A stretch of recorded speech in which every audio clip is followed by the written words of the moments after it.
आसरा मीडिया, वाचाल तर वाचाल। अकोल्यात एका अत्यंत दुर्मिळ अशा अल्बिनो मण्यारला पकडण्यात सर्पमित्राला यश आलंय।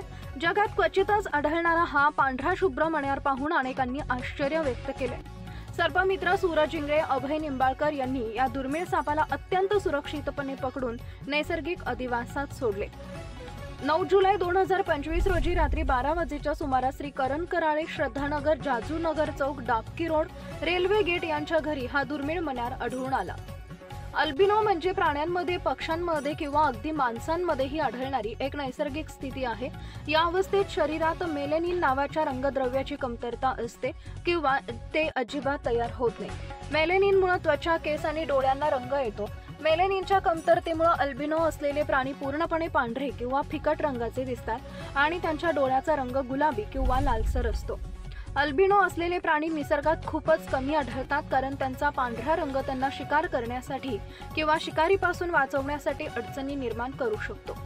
सूरज इंगळे, अभय निंबाळकर यांना साप निघाल्याची माहिती मिळताच श्रद्धानगर इथं पोहोचून अत्यंत कौशल्याने आणि सुरक्षितपणे या अल्बिनो मण्यारला पकडले। त्यांनी सांगितले की हा मण्यार विषारी असला तरी त्याचा रंग दुर्मिळ अल्बिनो प्रकारचा असल्याने त्याचं संगोपन आणि संरक्षण महत्त्वाचं होते। मण्यारला पकडल्यानंतर त्यांनी अकोला वन कार्यालयात नोंद करून घेतली। यावेळी अकोला वन विभागाचे श्री संघपाल तायडे, अकोला जिल्हा सर्पमित्र MH30 चे सर्पमित्र सूरज इंगळे, सर्पमित्र अभय निंबाळकर व सर्पमित्र योगेश गावंडे पाटील उपस्थित होते। नंतर या अल्बिनो मण्यारला नैसर्गिक आणि सुरक्षित अधिवासात सोडून दिले।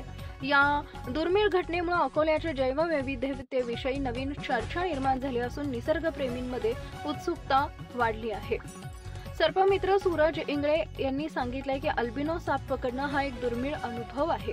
अशा सापांचा रंग वेगळा असल्यामुळे त्यांना शिकारी प्राण्यांपासून धोका जास्त असतो, म्हणून योग्य नोंदणी करून त्यांना नैसर्गिक अधिवासात सोडणं आवश्यक आहे। आपल्या परिसरातील ताज्या बातम्या पाहण्यासाठी आसरा मीडिया न्यूज चॅनलला YouTube वर सबस्क्राइब करा आणि बेल आयकॉन प्रेस करा।